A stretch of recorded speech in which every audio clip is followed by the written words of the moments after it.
Salut Ghana.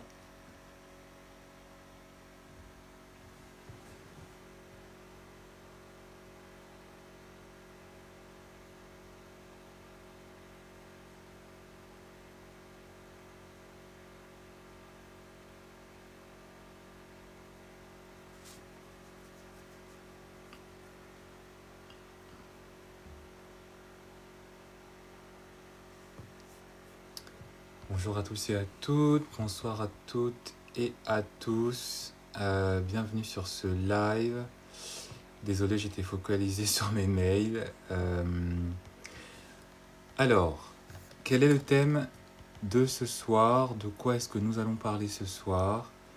Nous allons parler des regrets et des erreurs en amour. Nous allons parler en fait de tout ce qui fait un petit peu tout simplement notre historique. Hein. Nous allons parler ce soir de tout ce qui fait sans doute forcément un peu mal, des choses dont nous avons peut-être aussi un peu honte, des choses dont nous n'avons peut-être pas envie de parler, des choses qui nous ont forcément un petit peu blessés, de toutes ces choses qui fait qu'on est peut-être aujourd'hui une personne plus ou moins frustrée, plus ou moins traumatisée, plus ou moins dans un regard un peu négatif de l'amour, dans un regard un peu craintif de l'amour, peut-être, et je l'espère en tout cas, un regard un peu forcément un peu positif, parce que quand on a fait des erreurs, quand on a des regrets, quand on est porteur en tout cas de certaines choses qui ne se sont pas bien passées en amour, ça ne doit pas forcément laisser quelque chose de négatif, une trace négative. Voilà, on va un petit peu parler de tout ça, on va aussi comprendre pourquoi c'est important de faire des erreurs, pourquoi c'est important aussi d'avoir des regrets, parce que ce n'est pas juste que quelque chose de négatif, même si ça l'est. On va un peu aussi parler du bilan, parce que c'est important de faire aussi un petit peu le bilan, hein, de faire le bilan aussi de soi, de faire le bilan aussi des personnes que l'on a rencontrées, sans aller forcément dans des choses trop tarabiscotées et trop spirituelles. C'est important forcément de savoir aussi où est-ce qu'on en est aujourd'hui, où est-ce qu'on en est ce soir. Pourquoi est-ce que j'en parle? Pourquoi j'avais envie de vous en parler? C'est tout simplement parce que déjà dans un premier temps, beaucoup de personnes éprouvent forcément une certaine honte face à leurs regrets sentimentaux, face à leurs erreurs sentimentales, tout simplement parce que voilà, c'est peut-être pas forcément glorieux ce qui s'est passé à ce moment-là, c'est peut-être pas forcément quelque chose dont ils en sont fiers, c'est peut-être pas forcément quelque chose où les choses ne sont pas bien passées, où les choses ne se sont pas forcément bien terminées, et forcément il y a déjà un peu de honte, notamment quand dans l'histoire qu'on a eue, et c'est à juste titre, hein, mais on s'est peut-être senti un peu jugé, on s'est senti utilisé, on s'est senti manipulé, on a été induit peut-être en erreur par rapport à une personne qui nous a fait croire des choses. Et en fait, la première chose que j'ai envie de dire à ces personnes, peut-être à toi qui m'écoutes ce soir, et tu le sais, mais je pense que c'est peut-être bien de le répéter, c'est qu'on a tous fait des erreurs, on a tous des regrets. Même la personne qui est aujourd'hui la plus heureuse, même la personne qui est la plus forte, même la personne qui peut-être te regarde quand toi tu lui racontes tes déboires amoureux, même la personne qui ne partage pas forcément ce qu'elle a connu, ce qu'elle a traversé, même la personne qui te regarde un peu de manière hautaine quand tu lui racontes le fait que tu t'es peut-être encore fait avoir par un énième fuckboy, par un énième manipulateur, et qui soi-disant n'a rien fait de mal, ou qui soi-disant te dit qu'elle a des standards. Voilà, on est tous porteurs de regrets, on est tous porteurs d'erreurs en amour, on a tous été intéressés par une personne qui manifestement n'est pas là, et cette personne ne sera jamais là. Et, euh, et s'il fallait sortir un tout petit peu du domaine amoureux, s'il fallait peut-être s'intéresser par exemple en dehors du domaine amoureux, s'intéresser à la carrière d'une personne, s'intéresser à l'évolution professionnelle d'une personne, on est tous porteurs aussi d'erreurs, on a tous fait des erreurs, que ce soit dans nos carrières, même la personne qui est PDG, même la personne qui a une carrière qui est sans faute, ou soi-disant sans faute, elle ne vous le dit pas, elle ne vous le dira jamais, elle ne le reconnaîtra jamais, elle fait des erreurs. Même la personne qui est ingénieure, même la personne voilà, qui est trop efficace, elle fait des erreurs. Et même encore aujourd'hui, elle ne te le dit pas, mais elle fait des erreurs. Parce qu'en fait, la nature humaine est ce qu'elle est, dans le sens où en fait, on ne peut pas être parfait. On ne peut pas être... on ne peut pas être parfait. On ne peut pas être, euh,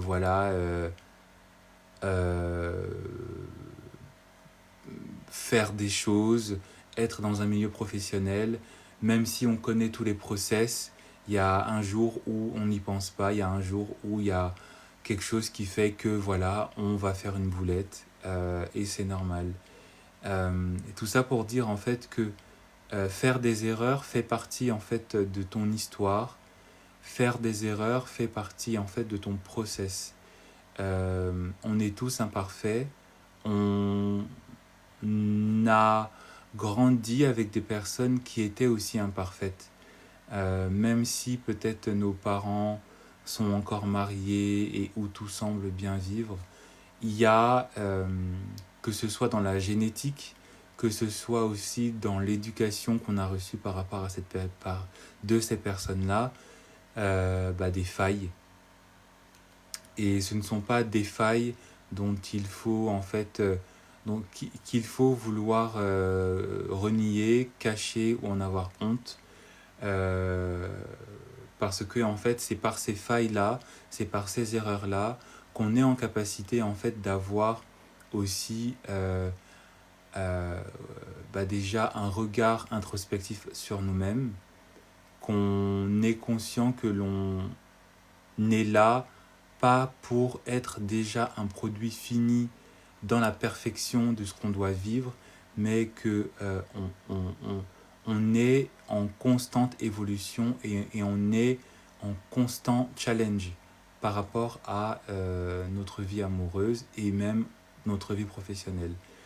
Il ne faut pas en avoir honte. C'est forcément des choses qui peuvent être un peu dérangeantes, c'est forcément des choses qui peuvent parfois mettre mal à l'aise parce que voilà, le parcours de vie d'une personne est différent d'une autre, le parcours amoureux d'une personne est différent d'une autre, le parcours professionnel d'une autre personne est forcément différente d'une autre personne, mais ce n'est pas sur ça en fait qu'il faut s'arrêter parce que tu seras mené à être challengé dans ta vie amoureuse et donc forcément tu seras mené peut-être à faire et peut-être même à refaire ces erreurs. Et d'où est-ce que je veux en venir, c'est que les erreurs seront... Tu seras forcé, tu seras amené à refaire les mêmes erreurs. Mais en fait, la situation dans laquelle tu seras quand tu referas cette erreur, quand tu vas te retrouver encore peut-être intéressé par une autre personne, quand tu vas te retrouver peut-être dans le même schéma, Parce que tu auras déjà fait cette même erreur par le passé, tu sauras comment réagir, tu sauras quoi dire, tu sauras en fait si le schéma dans lequel tu vas te trouver vaut la peine d'être... vaudra la peine pour toi de continuer. Hein. Alors, je ne parle pas des personnes qui consciemment ne, qui consciemment maintiennent, d'accord, une erreur, maintiennent maintiennent en tout cas leur regard par rapport à l'erreur, d'accord, c'est ça la nuance. C'est que même si tu refais une erreur, même si à nouveau tu idéalises un homme et que tu vas te rendre compte que cet homme n'est pas là avec des bons intérêts, n'est pas là pour être une plus-value dans ta vie, parce que tu auras déjà fait l'erreur par le passé, tu sauras que cette erreur n'est pas à continuer et tu sauras quoi dire et quoi faire pour arrêter stop, pour arrêter nettement là. Je ne parle pas des personnes qui même quand ils font l'erreur, sont conscients qu'ils sont en train de faire une erreur et pensent que cette fois-ci ça va marcher. Et pensent que parce que la personne est différente, ça veut dire que ça mérite le coup de continuer en fait à espérer. D'accord ? Et c'est même le même cas de situation dans le milieu professionnel. Même si tu as peut-être appris à ne pas faire tel ou tel process et que peut-être tu vas être amené à la répéter, même si tu la refais, ben, tu seras en mesure peut-être de la corriger quand tu la feras. Même si tu auras, je sais pas moi, envoyé un mail alors que peut-être ça n'était pas le mail à envoyer, ben tu seras en mesure de peut-être renvoyer un autre mail en disant ah mince j'ai peut-être fait une erreur, là je corrige. Mais si juste tu répètes l'erreur en te disant que ah c'est bon, ça va passer, sans avoir d'arguments, sans avoir aussi peut-être la maturité pour dire ah mince j'ai merdé, voilà comment corriger ce que j'ai fait, ben là par contre c'est un autre voilà, c'est un autre cas et ce sont des personnes qui euh, ne voilà n'ont peut-être pas entre guillemets voilà n'ont pas peut-être ont peut-être besoin de vraiment entrer dans un regard d'introspection en se disant mais euh, euh, euh, voilà, de vraiment se remettre en question en quelque sorte. Mais il ne faut pas en tout cas se dire que même si je répète les mêmes erreurs, ça veut dire que je suis condamné à avoir le même résultat, avoir le même comment dire la même condamnation. Parce que même si tu répètes une erreur, tu sauras comment te corriger, tu sauras comment te positionner dans l'erreur que tu auras commise. Et que ce soit dans le milieu professionnel, que ce soit dans le milieu sentimental, amoureux, familial, c'est ça en fait le plus important à savoir et à se dire. Même si je refais la même erreur, euh, comment je suis en capacité de la corriger? Est-ce que déjà je suis en capacité de reconnaître ce que je suis en train de faire? Même si sur le coup je ne me suis pas rendu compte que j'étais en train de commettre une erreur, est-ce que en la réalisant après coup, comment est-ce que je suis en capacité de la corriger? Comment est-ce que je suis en capacité, dans le milieu professionnel, d'argumenter cette erreur en la reconnaissant et en la corrigeant tout de suite après? Et dans le domaine amoureux, c'est la même chose. Comment, après l'énième erreur que tu as commise, tu es en capacité de la corriger, en capacité de te positionner aussi dans ce que tu fais, parce que des fois, tu peux agir euh, euh, sous la précipitation, tu peux agir sous l- voilà, la volonté de faire avancer peut-être la chose, et tu te rends compte en fait que ben non, j'aurais peut-être pas dû faire ça, et quelle est en fait ta part de responsabilité dans l'erreur. Merci Lindsay pour les fleurs, merci pour les cœurs, pour les roses. Euh, Quelle est aussi ta capacité de prendre la responsabilité de ce que tu as fait pour pouvoir te corriger par la suite. Et même dans le milieu professionnel, même si vous répétez les mêmes erreurs, si vous êtes en capacité d'argumenter, de vous corriger tout de suite après, ça aura toujours plus d'impact parce qu'on saura que vous êtes en fait dans une phase d'apprentissage. Même si ça fait 3 mois, 5 ans, 10 ans que vous êtes dans le même poste, dans la même société, quelle est votre part de responsabilité même quand vous faites la même erreur? Évidemment, idéalement, le but est de limiter à ce que vous répétiez, mais si vous la répétez, quelle est votre part de responsabilité dans la correction que vous êtes en capacité d'accepter? Parce que c'est ça qui fera plus ses preuves, parce que, comme je l'ai dit, tout le monde fait des erreurs, même votre boss, même votre manager, même celle ou celui qui est là depuis de longues années, ils ou elles font tous des erreurs. D'accord?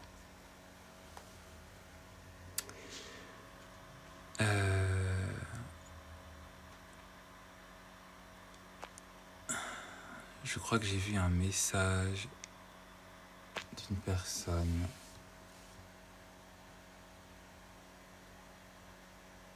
L'erreur est humaine, de Nox. Regarde, j'ai oublié de dire bonsoir. Bonsoir, bonsoir, c'est pas grave. J'avais même pensé à contacter un sorcier pour le récupérer. Oula, c'était il y a 3 heures, je voulais pas lui, je voulais être lui. D'accord. La meilleure chose, c'est de ne jamais calculer. Oui, je pense qu'effectivement, parfois, on est tellement lié par les sentiments, lié par l'espoir qu'on avait de certaines personnes que, effectivement, on peut être poussé à faire des erreurs d'ordre parfois même spirituel, et être conscient de ce qu'on a fait et être conscient de corriger après coup ce qu'on a fait. Voilà, c'est le plus important, voilà, c'est la chose à faire en tout cas, et ne pas se laisser en tout cas ne pas se laisser dominer aussi par ses émotions. Même moi encore, là tout à l'heure, dans un autre travail que j'ai fait, j'ai encore fait une erreur, mais j'ai su argumenter, mais j'ai su me positionner et prendre aussi la responsabilité de mes actes. Et au final, voilà, je sais que sans doute, et c'est peut-être un peu prétentieux de ma part, je ne la referai plus cette erreur, parce que j'ai su effectivement, en me positionnant, qu'est-ce qu'il fallait faire pour ne plus la refaire. Mais si effectivement cette erreur était recommise, en la faisant, j'aurais le recul avant d'envoyer, j'aurais le recul de me dire qu'effectivement, par le passé, c'est ce qui s'est passé, par le passé, c'est ce que j'ai dit, donc il ne faut plus que je la refasse. Non pas dans un regard où j'ai honte de ce que j'ai fait, mais dans un regard où effectivement, forcément, par les erreurs que l'on fait, que tu fais, que je fais, on finira forcément par enregistrer qu'il ne faut plus effectivement maintenir une certaine dynamique, ou agir forcément de manière un peu insensée, ou agir voilà, sans se dire mais est-ce que ce que je fais, mais est-ce que ce que je fais, oui, c'est bien, est-ce que ce que je fais c'est censé. Ce que j'avais en tout cas aussi envie de rajouter par rapport aux regrets et par rapport aux erreurs que l'on commet en amour, c'est que tout simplement parfois indépendamment du fait que voilà, on en ressent de la honte, on en ressent du regret, on en ressent aussi cette sensation où en fait on pense qu'on est condamné, c'est que tout simplement en fait les erreurs et les regrets que vous avez vous donnent forcément une certaine expérience, notamment en amour, vous donnent une certaine expérience de la vie. Et c'est cette expérience de la vie-là qu'il faut transmettre et qu'il faut partager. Si vous êtes habitué à mes lives, vous savez que même moi, qui me positionne en tant que coach, à certains moments, je partage aussi mes propres erreurs.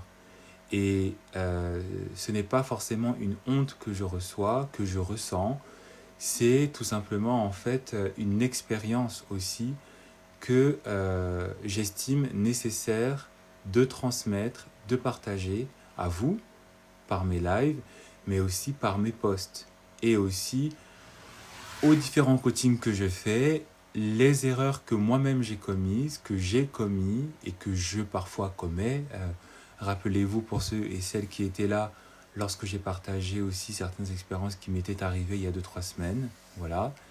Ce sont aussi des expériences de vie qui me permettent aussi d'avoir un certain regard plus didactique quand j'entends d'autres personnes qui viennent me raconter leurs propres erreurs, qui viennent me raconter leurs propres regrets. Et c'est aussi un petit peu ça que l'on oublie, c'est que les erreurs et les regrets ne sont pas juste des choses que l'on doit porter comme une espèce de tare. C'est aussi une expérience qui nous permet aussi de savoir comment transmettre des conseils qui peuvent être utiles à une personne. Même si cette personne ne va pas forcément écouter, parce qu'on sait tous en amour que même quand on nous dit « ne lui envoie pas de message »,« ne va pas le voir »,« ne te rends pas disponible pour un homme », on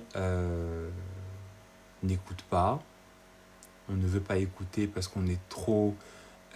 voilà. Mais en fait, il ne faut pas aussi oublier que parce que nous-mêmes on a fait ces erreurs, on sera parfois même mieux positionné pour comprendre l'autre qui n'a pas voulu écouter. Parce que nous-mêmes, même quand nos amis, même quand des personnes de notre famille, votre mère, vos tantes, votre oncle, peu importe, vous a dit que là, tu es en train de faire une erreur, tu devrais arrêter, on n'a pas écouté.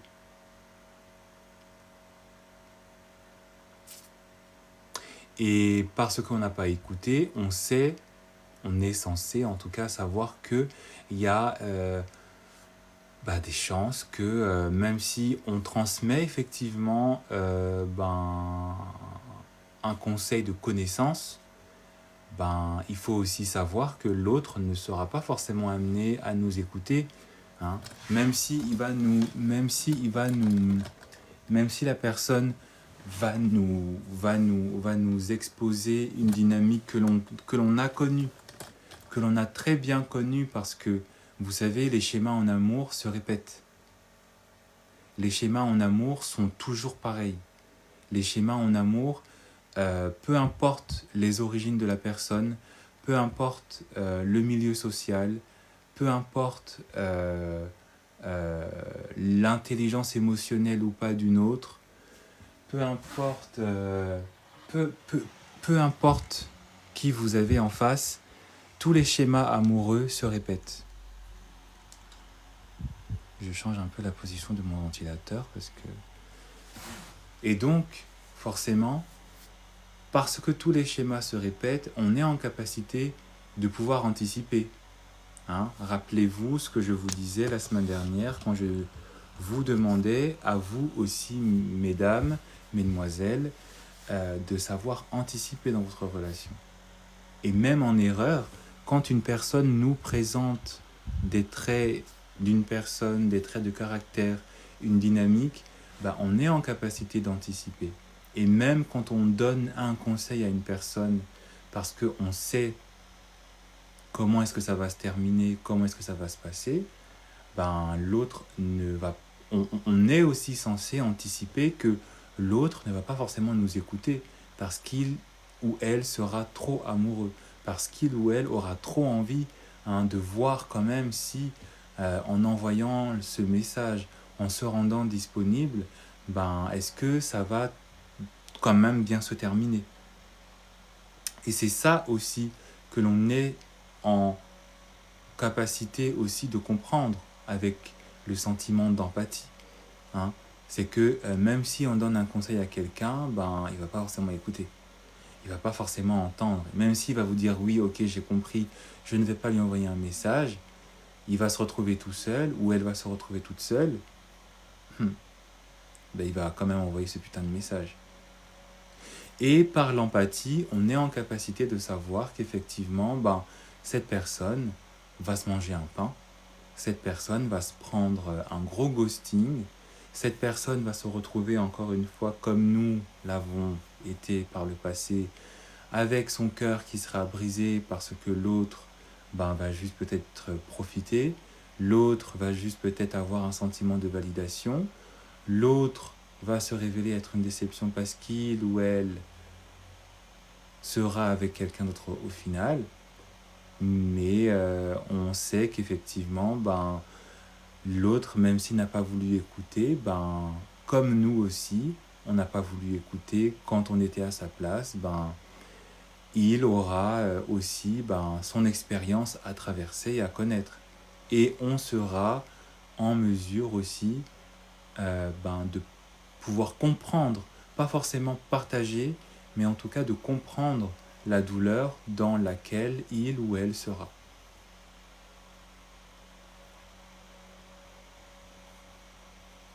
Et c'est pour ça que le coaching est de manière, on va dire, un peu plus élevée. Tous les domaines et toutes les disciplines qui concernent la thérapie existent parce que les expériences de l'un serviront comme preuve pour les autres. C'est un peu comme dans tous ces domaines, notamment dans la médecine, notamment dans la justice, dans le droit. On sait tous que la jurisprudence, parce que j'ai fait des études de droit, pour ceux qui ne le savaient pas, voilà, la jurisprudence permet de savoir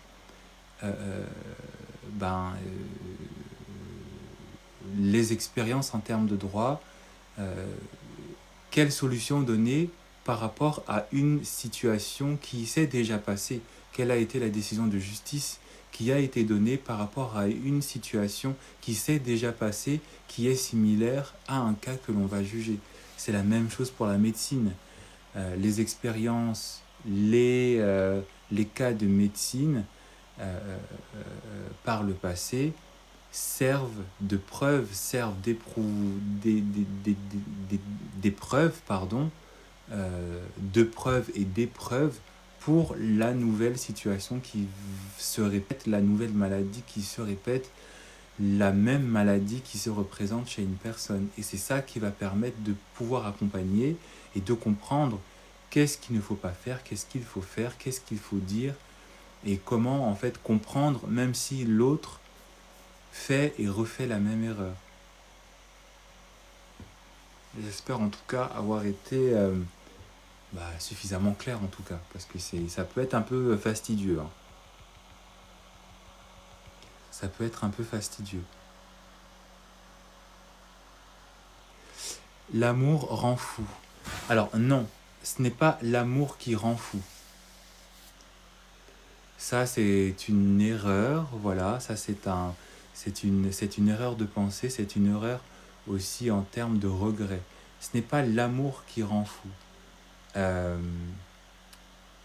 C'est ce qui rend fou en amour, c'est en fait la capacité à gérer, en fait, c'est votre autodiscipline par rapport à l'amour ou par rapport au sentiment d'attachement que vous ressentez pour cette personne. C'est votre propre discipline.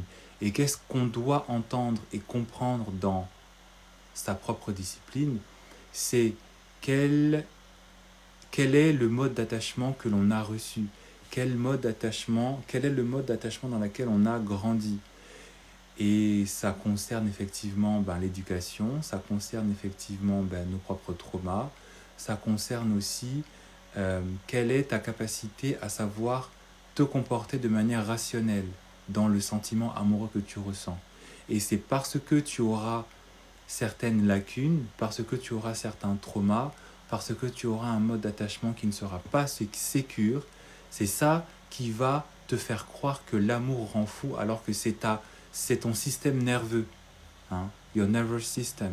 C'est comment tu as grandi, quel est ton cheminement affectif qui, par rapport à ce sentiment, te permet de savoir bien te comporter ou pas face à une personne qui, avec son propre système nerveux, son propre mode d'attachement, se comporte bien ou pas. Et c'est ça qui rend fou, parce qu'effectivement, tu as un système nerveux qui est plus ou moins correct, et donc, tu t'attaches peut-être un peu trop, tu ne sais pas comment te positionner, tu ne veux pas aussi te positionner, notamment dans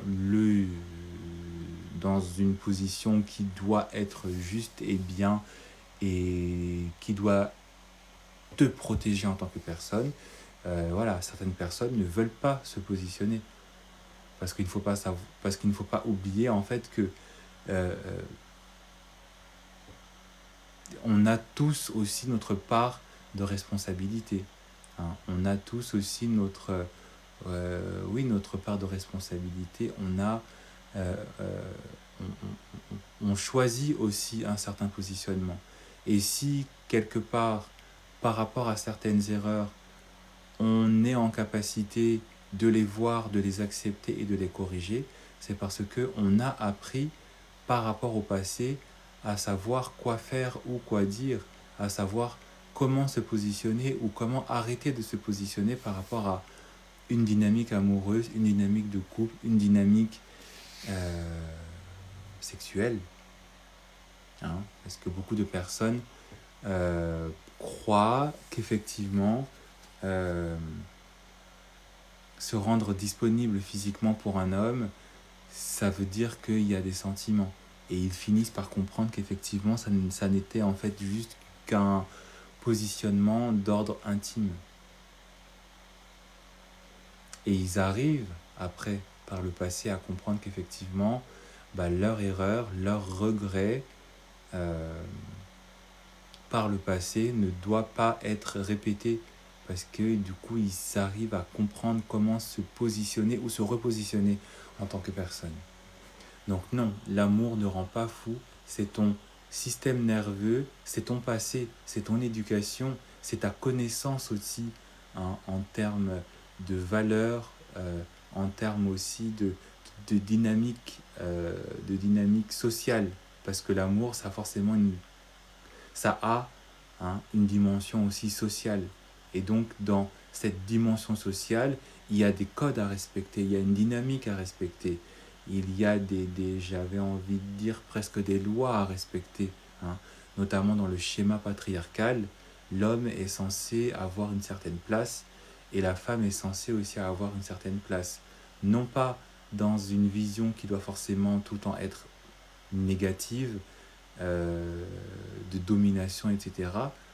Mais il ne faut pas oublier que quand on est en couple entre un homme et une femme, ou entre une personne de même sexe, whatever, on est censé être dans une dynamique où l'un est avec l'autre et est pour l'autre. Un est avec l'autre, mais aussi l'autre est aussi censé être avec et pour l'autre aussi, hein. C'est voilà.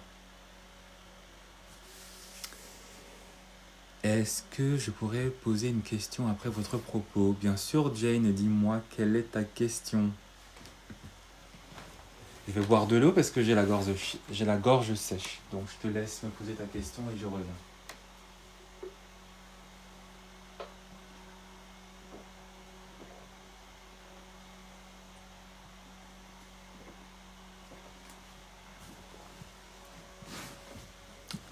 What is your question, Jane?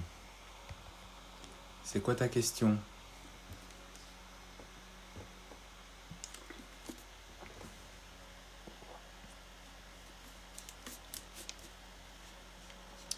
Comment agir avec un homme qui nous prend pour acquise mais qu'on ne veut pas quitter? Comment provoquer un changement chez lui? Très bonne question. Alors, ma réponse ne va pas forcément te plaire parce que à partir du moment où tu vois qu'un homme t'a pris pour acquise mais qu'en même temps tu ne veux pas le quitter, c'est que quelque part tu acceptes de rester dans une relation où en fait il y aura une forme d'avilissement, hein, pour ne pas dire un peu une relation dans laquelle il y aura une domination, voire même un rapport presque d'esclavage entre toi et la personne.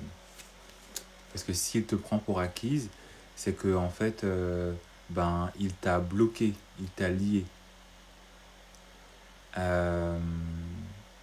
Donc plutôt que de te demander pour comment vouloir provoquer le changement chez lui, je pense que la question qu'il faudrait te poser, c'est pourquoi est-ce que tu veux provoquer un changement chez une personne qui te prend comme une personne dont il a toute la, voilà, toute la connaissance, toute la domination. Avant de te demander qu'est-ce que tu dois faire pour qu'il change, c'est est-ce que tu mérites de vouloir rester et de vouloir provoquer et forcer une personne à changer pour toi? Et est-ce que tu ne devrais pas te demander qu'est-ce qui ne va pas chez moi pour vouloir rester dans cette situation? Et la réponse, elle est déjà toute là. On connaît déjà tous et toutes la réponse. C'est qu'effectivement, tu es acquise. Donc est-ce qu'une relation dans laquelle tu es acquise, c'est une relation qui vaut vraiment la peine d'être vécue? Parce que tu ne seras jamais respecté. Parce que tu ne seras jamais vraiment honoré. Parce que cette personne va finir en fait par te maltraiter. Cette personne va finir en fait par te prendre comme son petit toutou, un peu comme son chien-chien. Je ne pense pas en fait que le fait que tu sois dans le monde, que tu aies été apporté dans le monde par tes parents, ça soit en fait pour être comme un petit toutou, pour être le petit toutou d'un homme.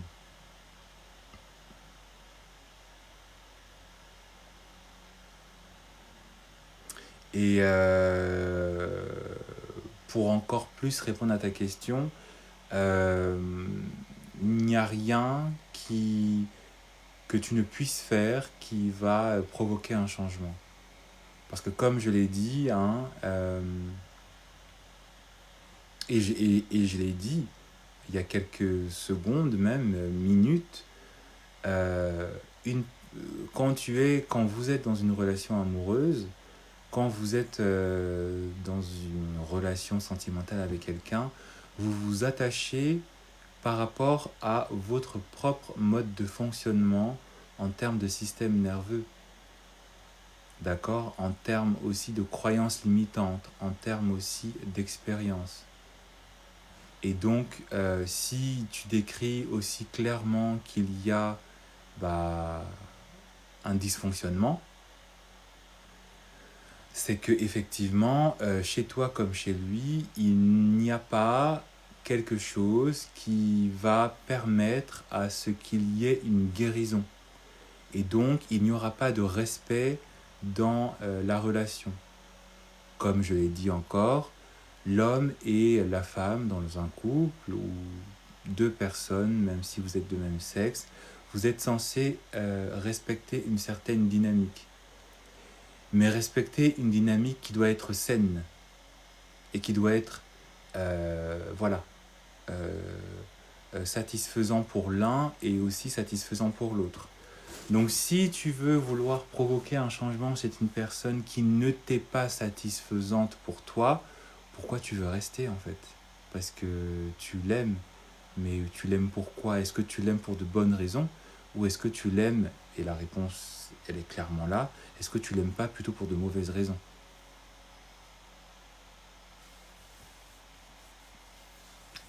Donc voilà, à mon avis, et je pense que la réponse a été clairement donnée, hein, est-ce que ça en vaut vraiment la peine de vouloir changer cette personne qui ne t'aime pas pour de bonnes raisons? Il te prend pour acquise.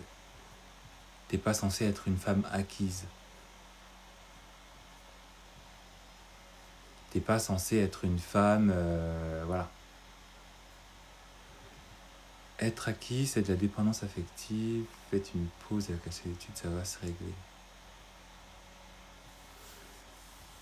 Oui, effectivement, hein, c'est de la dépendance affective, donc c'est une dynamique qui n'est pas respectée, c'est une dynamique dans laquelle tu ne seras jamais respecté. Donc pourquoi vouloir provoquer un changement chez une personne qui a déjà fait la décision de ne pas vouloir changer et de te catégoriser dans une catégorie dans laquelle tu ne seras jamais vraiment respecté? Est-ce que ça en vaut vraiment le coup? Je ne pense pas, hein. Je ne pense pas. Et est-ce que dans toutes tes relations précédentes, euh, par rapport à tes erreurs et par rapport à tes précédents regrets, est-ce que ta position d'être une personne qui n'était pas aimée correctement s'est vue respectée au sens où la personne a décidé de changer? Ben non, l'autre a continué à te maltraiter et jusqu'au moment peut-être où tu t'es dit qu'il fallait peut-être partir. Donc est-ce que il ne vaudrait pas plutôt, il ne vaudrait pas se demander est-ce que j'ai de bonnes raisons de rester? Est-ce qu'il ne faudrait pas peut-être partir? Moi je pense que si, hein. Du coup la solution c'est de partir. Ben oui, t'es acquise.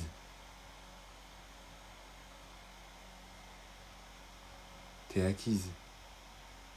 Après peut-être si effectivement euh, tu veux redistribuer les cartes, il te faudra effectivement te comporter comme une personne qui est en train de partir. Mais ça ne veut pas dire que quand tu vas te comporter comme une personne qui va partir et que tout va redevenir bien parce que l'autre va tout faire pour te donner envie de rester, ça ne veut pas dire que une fois que tout sera remis en place, tu dois recommencer comme avant. Non, tu dois rester dans une attitude de challenge, dans une attitude où tu dois être une menace pour cet homme qui ne doit pas avoir, qui doit avoir peur plutôt de te voir vraiment partir définitivement.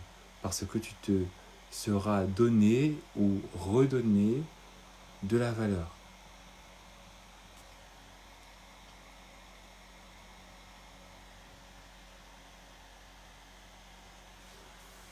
Euh, mais en tout cas, si tu es une personne acquise, euh, voilà, il faut se dire bon ben, il est peut-être temps de voilà, hein, de, de, de, de, de mettre fin à ça. Ou en tout cas, si tu effectivement, et c'est peut-être ça ma réponse que je pourrais te donner en complément, ben lui faire comprendre que attention, tu es en train de me prendre pour une femme acquise.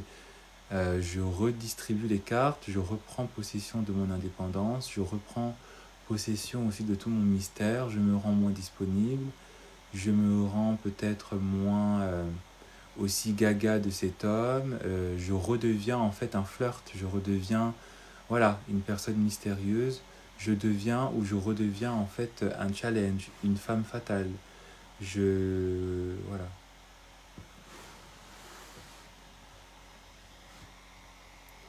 Je travaille mon détachement émotionnel en ce moment car je me suis rendu compte, j'ai pas la faim. En tout cas, cette journée aura été très très épuisante, hyper dépendante, alors que j'ai décidé de faire. Alors, c'est comment?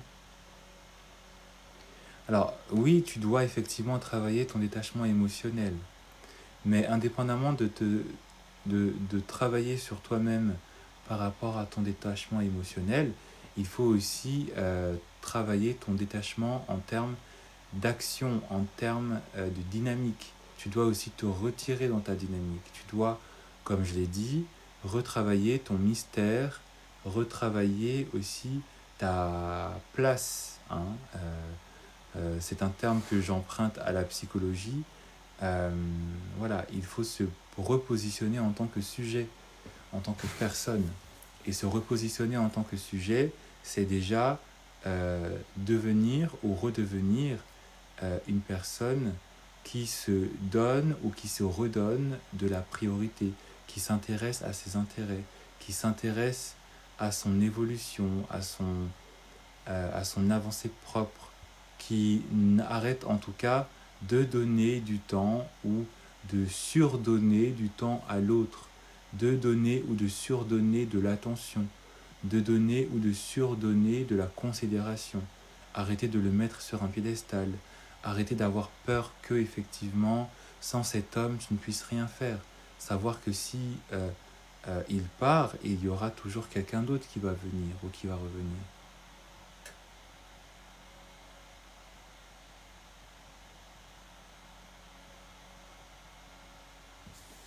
Bah oui.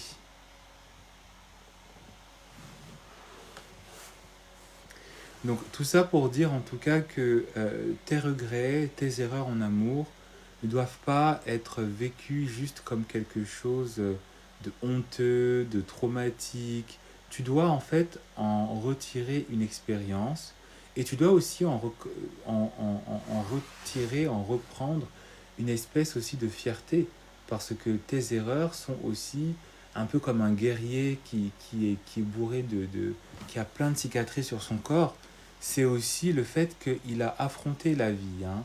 Il a, voilà, il a une certaine expérience. Et que cette expérience lui donne en tout cas un certain statut, un certain standing, où effectivement, hein, comme les héros de guerre, comme les personnes voilà, qui ont fait plusieurs guerres un peu à l'époque, je ne parle pas d'aujourd'hui parce que voilà, mais voilà, tous ces généraux, tous ces capitaines qui ont vu et connu des choses, qui ont fait des erreurs. Mais parce que ces erreurs ont été des erreurs, ça leur a donné en fait un certain standing, une certaine dignité, leur a donné aussi un certain grade. Hein. On peut l'emprunter au milieu de l'armée, les généraux que vous voyez, les capitaines que vous voyez, voilà, ce sont des personnes qui, parce qu'elles ont fait des erreurs, ont acquis une expérience aussi, qui leur donne la capacité de pouvoir comprendre, rappelez-vous ce que je vous ai dit, ce que je vous ai dit, l'empathie, de comprendre l'autre et de savoir anticiper ce que fera forcément l'autre, les autres armées, si on reste dans le domaine militaire.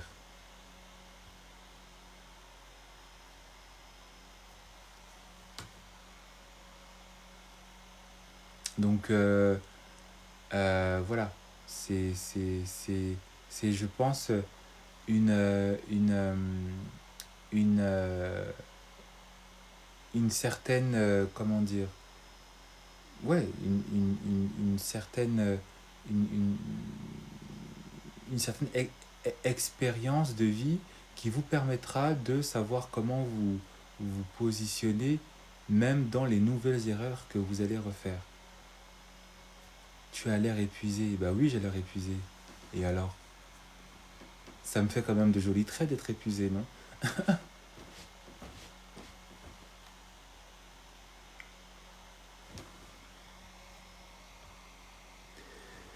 Coucou, tu as commencé il y a longtemps. Je sais pas, j'ai pas mis de. Je pense, oui, non. Je sais plus quand est-ce que j'ai commencé. Il y a peut-être, on va dire, une trentaine, quarantaine de minutes, quelque chose comme ça. Je pense, je crois, je sais plus.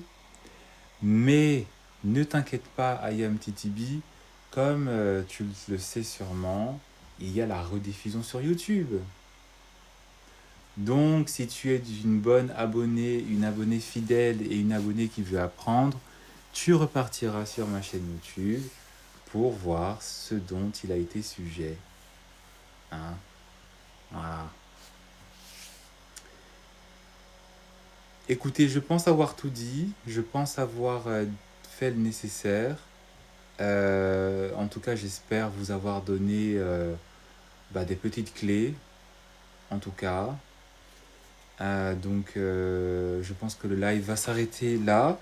Et effectivement, il est temps pour moi d'aller récupérer un peu de force, comme vous le savez. C'est aussi Love Hills, oui, c'est Love Hills 30, ma chaîne YouTube. Love Hills 30, tout attaché. Et d'ici quelques heures, peut-être même à demain, ça dépendra de la rapidité de téléchargement que je ferai tout à l'heure avant d'aller me coucher. Tu retrouveras la rediffusion et d'autres rediffusions sur ma chaîne. En tout cas, merci beaucoup pour votre soutien. Merci pour les cadeaux, pour les roses que j'ai reçus. Merci pour votre attention. Je vous souhaite bien du courage par rapport à vos erreurs, par rapport à vos regrets. Faites-en une force, faites-en une fierté et faites-en aussi une expérience pour pouvoir savoir quoi dire et quoi faire quand vous en referez, parce que vous en referez des erreurs. Je vous souhaite une bonne soirée et je vous dis à très bientôt pour un prochain live. Ciao, ciao.